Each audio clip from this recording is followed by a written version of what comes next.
आज सरदार तारिक मसूद साहब ऑनरेबल जज सुप्रीम कोर्ट की सरबराही में 3 रुकनी बेंच ने मिस्टर जस्टिस अतर मिनिल्ला साहब, मिस्टर जस्टिस मंसूर अली शाह साहब ने, जैसे कि आपने सब ने देखा और सुना, तकरीबन 4 घंटे की समाअत के बाद इमरान अहमद खान न्याजी साहब की और शाह महमूद कुरैशी साहब की आज ज़मानत साइफ़र केस में मंजूर की है।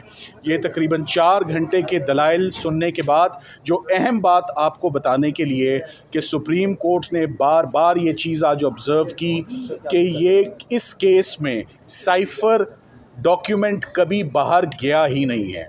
तो ये साइफ़र डॉक्यूमेंट आप एक्सप्लेन करें कि साइफ़र का बाहर जाना तो यहाँ पर बनता ही नहीं है, ना रूल्स के मुताबिक, ना फॉरेन ऑफिस के मुताबिक, ना प्रोसिक्यूशन केस के मुताबिक। दूसरी जो अहम बात बार बार आज जिसको प्रोसिक्यूशन से कन्फ्रंट किया गया कि वो फॉरेन पावर बताएं, वो एनिमी स्टेट बताएं जिससे जो मुस्तफ़ीद हुई, जिसको फ़ायदा पहुंचा या फ़ायदा पहुंचाया इमरान खान साहब ने, ये तकरीबन बात 10 से 12 दफ़ा मुख्तलिफ़ अंदाज में पूछी गई जिसका सरकार के पास कोई जवाब नहीं था।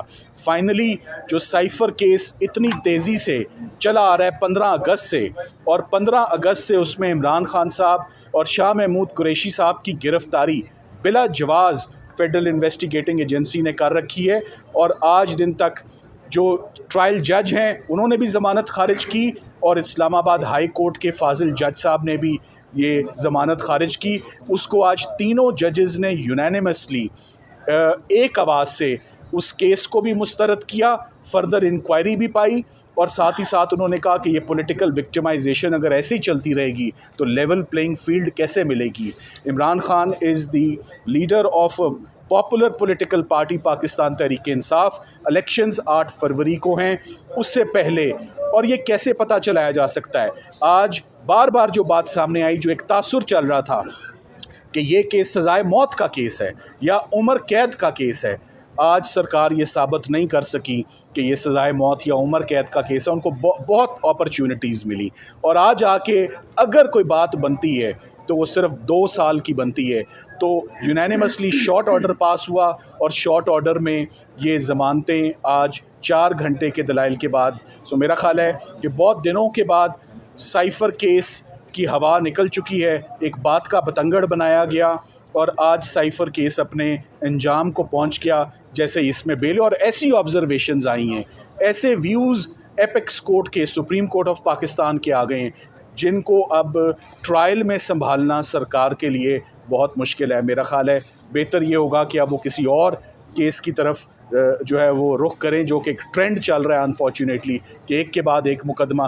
फ़ेडरल इन्वेस्टिगेटिंग एजेंसी से पहले भी आपको मालूम है फ़ॉरेन फंडिंग केस में किस्मत आजमा चुकी है, कामयाब नहीं हुई। 3 FIRs दी, कामयाब नहीं हुई। सो जब तमाम मुकदमात ख़त्म हो गए, दहशत गर्दी के, कत्ल के, सेडिशन के, म्यूटनी के, तो उसके बाद फिर रुख फाइनली साइफ़र के मुकदमे की तरफ किया गया।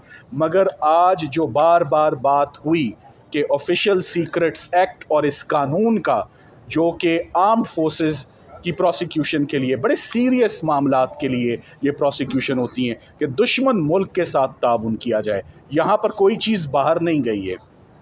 बहुत केयरफुली कुछ बताया गया है कि फ़ौरन मदाखलत पाकिस्तान के अंदरूनी मामलात के साथ जो हो रही है, और उसके ऊपर फॉर्मली US एम्बेसी को पाकिस्तान में और US को इन US सॉइल उनको डी मार्च किया जाता है, एक प्रोटेस्ट लॉन्च किया जाता है और एक गिला दिया जाता है कि पाकिस्तान के अंदरूनी मामलात के साथ ना मदाखलत करें और ना ही अनडिप्लोमेटिक और कंडेमनेबल लैंग्वेज जो है उसका इस्तेमाल करें। सो साइफ़र केस, जैसे कि चौधरी एतजाज़ अहसन साहब कहते हैं, आज हकीकी मानों में मेरी नज़र में और जजेस की नज़र में सिफर हो चुका है। अब इस केस के अंदर कुछ नहीं बचा।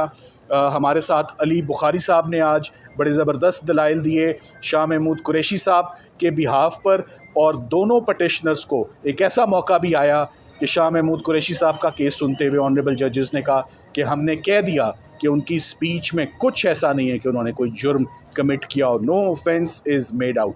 सो अनफॉर्चुनेट बात है कि एक फ़ॉरेन प्राइम मिनिस्टर, एक फ़ॉरेन मिनिस्टर को आपने इतने अरसे से 125 दिन से आपने उनको जेल में रखा हुआ, बेजा रखा, बिला वजह रखा। इसका अजाला कौन देगा? ये अब देखते हैं, ये वक्त ही बताएगा। सो ये पॉलिटिकल विक्टिमाइजेशन की जो एक वेव है, this must stop, this must discontinue. और जो फ्री एंड फेयर इलेक्शंस हैं और लेवल प्लेइंग फील्ड की बात आज ऑनरेबल जजेस ने भी की, वो आज आई होप कि आज के बाद वो प्रोवाइड की जाए और आगे इसमें बढ़ा जाए। मेरे साथ साहब, जो इस वक्त ज़्यादा अहम सवाल है वो इलेक्शंस का है, क्योंकि इमरान खान एक बड़ी सियासी जमात के लीडर हैं। क्या उनकी रिहाई अमलन हो पाएगी, ये सवाल बहुत अहम है, क्योंकि इससे पहले तोशाखाना में रिहाई के ऑर्डर्स आए, जमानत मंजूर हुई, but Imran Khan still in jail. तो क्या इमरान खान की रिहाई के लिए मजीद क्या करना होगा, कौन से आपके पास ऑप्शंस हैं, क्या हर्डल्स हैं, अभी कितने केसेस में? देखिए, आज बहस में 2 से 3 मरतबा सुप्रीम कोर्ट ने ऑब्ज़र्व किया, हेड ऑफ द बेंच ने, कि इमरान खान साहब की ज़मानत का 50 सफ़ों पर मुश्तमिल फ़ैसला क्यों दिया गया, इतनी लंबी ऑब्ज़र्वेशंस क्यों दी गई, ये टेंटेटिव असेसमेंट होती है। सो उनके रास्ते में बहुत ज़्यादा मुश्किलात, बहुत ज़्यादा केसेस बनाए जा रहे हैं, गिरफ़्तारी एक के बाद एक मुकदमे में की जा रही है। अब देखना ये है, असूली तौर पर तो उन तमाम मुकदमों में आप देख लें कि इमरान खान साहब की तकरीबन इस मुकदमे में गिरफ़्तारी से पहले हर मुकदमे में उनकी ज़मानत क़ब्ल अज़ गिरफ़्तारी मंजूर हुई, यानी प्री अरेस्ट बेल उनकी एक्सेप्ट हुई।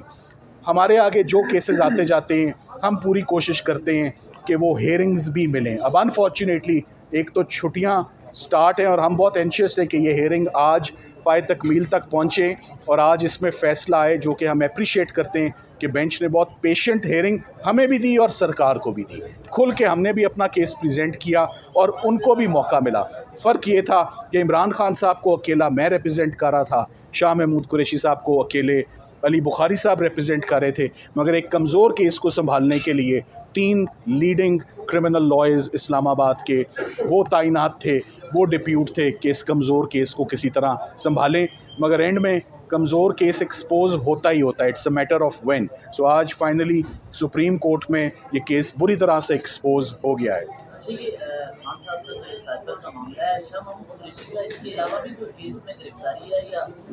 नहीं, शाह महमूद कुरैशी साहब की जितने भी FIRs थी यहाँ पर, उन सब में इस्लामाबाद में उनकी बेल बिफोर अरेस्ट थी और सबकी सब बेल बिफोर अरेस्ट उनकी जो है वो कंफर्म हुई हुई।